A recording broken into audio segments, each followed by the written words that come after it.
Hi friends, so today I'll start economic survey, and under economic survey we'll discuss various topics, and these are very important for the understanding of the subject called economics, and also to understand the real Indian economy. At the same time, you will get some of questions in both your prelims and mains. So in three aspects this economic survey is important. One is to understand the subject, second one is to understand the real time economy, third one is to secure the marks. Now what is economic survey? Recently, one day prior to the presentation of the budget, Honorable Finance Minister has presented this economic survey to the Parliament of India. This economic survey is of 2021 and 22. That means the year which you are going to end, that means the current year's survey has presented. So what does it mean, the survey? Survey means it will give you an overall performance of the Indian economy in the current year, that means the year which you are going to end, in the current year, and also give some sort of solutions for the upcoming years, how we can really change our policies, methods, processes and our approaches so that we can perform better way in the upcoming years. So this is what the theme of economic survey. So it has two parts. One is it will give you the information about the current year performance. Second one is it will offer some sort of solutions to the problems that the economy is facing. Normally, economic survey published in 2 volumes. Prior to 2014 it was, I think prior to 2011 it was only 1 volume, but during the economic crisis we have presented 2 volumes, but after we have abandoned, again we have continued with 2 volumes, but now we have presented only 1 volume. Now there are no 2 volumes, only 1 volume of economic survey. See, in this economic survey, how we need to read the economic survey?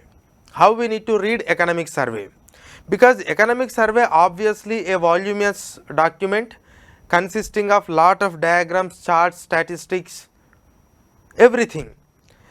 See, you must keep 2 points in mind while you are reading the economic survey. First one is the statistical analysis that the survey is giving. Second one is the analytical part that the survey is giving. See, statistical part means you might have already have some sort of statistical information with you. Either it is with respect to the GDP, or it is with respect to the debt of the country, or it is with respect to the share of agriculture in the GDP, or it is with respect to the exports and import figures, or current account deficit, or forex reserves, anything. Now there is an updation. In that statistics. You need to update that statistics. That is one aspect that you need to follow. Second aspect is, if there is a considerable change, why the change happened? What are the reasons? And if we want to improve more, what we can do? This is the second aspect. So whatever the topic that you read, just keep these 2 aspects in mind. One is updating the statistics available with you. Second one is the reason for the change, and also what you need to do for a qualitative change. Sometimes they may give the reasons directly. Sometimes you need to draw the conclusion from the existing or from the given statistics. So this is how you need to follow. Normally, in volume 1 of economic survey, we will get some analysis of 10 to 12 different topics on different items. But this year survey has not given such an analysis. But wherever it is required in the volume, in the given volume itself, along with the statistics, they have tried to given some sort of analysis. So that is the difference between last year survey and this year survey. Last year survey, there was a specific dedicated volume for complete analytical aspects. So they have taken 11 different topics, and even prior to that also, that means 2019-20, 2021, 2018-19. So this 21, 22 exempting 21, 22, 20, 21, 19, 20 and 18, 19, they are all given some sort of analytical aspects of various issues. They have tried to explain the issues in a detailed manner. But this year we do not have that, but in the existing volume itself, wherever it is required, there they have provided some sort of analysis. So these points you must keep it in mind. Okay. Now I will come to this economic survey. Economic survey normally prepared by the chief economic advisor to the Ministry of Finance. His office comes under Department of Economic Affairs. His office comes under Department of Economic Affairs. Normally he prepares the survey. Normally he prepares the survey. That means he will try to explain in detail how economy is performing or performed in the previous quarters or in the present year, how it is going to do, and if at all we wanted to do it in a better manner, what are the changes that we need to bring. Likewise, the advisor tries to give the advice to the finance ministry. Whether the finance ministry will implement these advices or not, it is up to the ministry, but as an advisor to the finance ministry, he will advise us. He will advise us. And this advice is so valuable for us, because tomorrow we may get lot of questions on different aspects, and we can take these advices as an our advice and we can write it in the exam. Normally, whatever the survey presents, budget will try to sort out those problems mentioned in the survey, but sometimes it may not be, sometimes it may not be. So the survey and budget both are interlinked together, because the problems that are raised in the survey must be addressed in the budget, but it may not be happened always. And one more thing, the statistical information that you are getting in the economic survey is an authenticated figure. If at all you want to quote any number or statistics in any exam, then you have to take it from the economic survey. And you have to update all your existing statistics with the statistics of the new economic survey. Now, in this economic survey, they have given some sort of history. I am not getting into that, but before I start this economic survey, just I want to give some information that last year, this year, that means in the year 2021 mains in GS3, that means in GS3 paper, you will have a subject called economics. In that economics, you got two questions. These two questions are from the economic survey of 2020-21. That means normally you will get 7 to 8 questions, and in that 7 to 8 questions, 2 questions directly from the economic survey.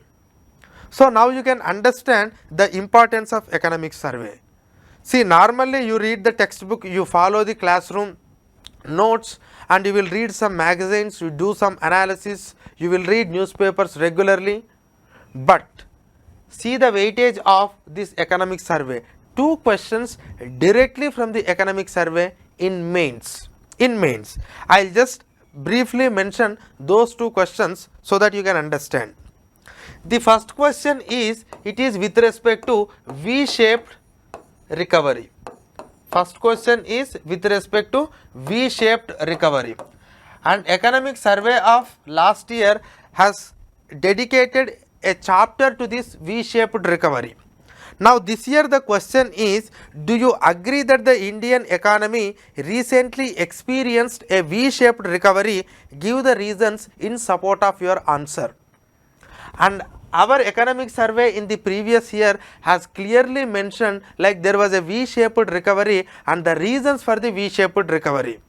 How can you say that there is a V-shaped recovery, and what are the reasons for the V-shaped recovery? How the government is able to achieve that V-shaped recovery? So this is the advantage if you follow the economic survey. Otherwise you will write the answer which you know, whatever you know. You bring some unknown things or irrelevant information to this and you will try to add to that. Don't do that. So there was an information clearly mentioned in the survey and follow. Second question in this 2021 mains is, Investment in infrastructure is essential for more rapid and inclusive economic growth. Discuss in light of India's experience. Investment in infrastructure is essential for more rapid and inclusive economic growth. Even yesterday's budget also I have explained that.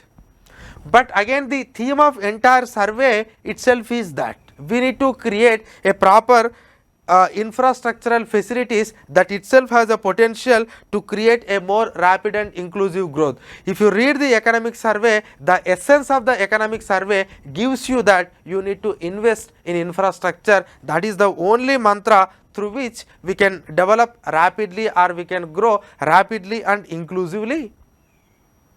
So my point here is there is a chance that every year you may get a questions directly from the economic survey, and there are other questions in the 2021 mains where you can use the economic survey's information to write the answer. The question may not be directly from the theme mentioned in the economic survey, but the information that you gather from the economic survey will be certainly used for writing the answer in the mains. So here in this year also there is a chance that you may get a questions directly from the economic survey, or otherwise you can use this information to substantiate other answers while you are writing in the mains. So this is the importance of economic survey as far as our exam is concerned. Okay. So with these things now I will directly start or directly entering into this year economic survey 2021-22. So normally economic survey prepared by the chief economic advisor to the finance ministry, but this year the survey has prepared by the principal economic advisor to the finance ministry has prepared. It is not compulsory that only chief economic advisor should prepare. Sometimes exceptions are there, and there are some exceptional years, and this is one among them where principal economic advisor has prepared the economic survey, and this year the survey is having only one volume. Another important information with respect to the economic survey is in the starting, that means not included in the chapter but in the preface itself, the principal economic advisor has given some sort of history with respect to the economic survey. When actually this economic survey preparation has started, and over a period of time how the evolution happened in the economic survey. Initially it was a very thin document, later it has started translating into the Hindi and it has become voluminous.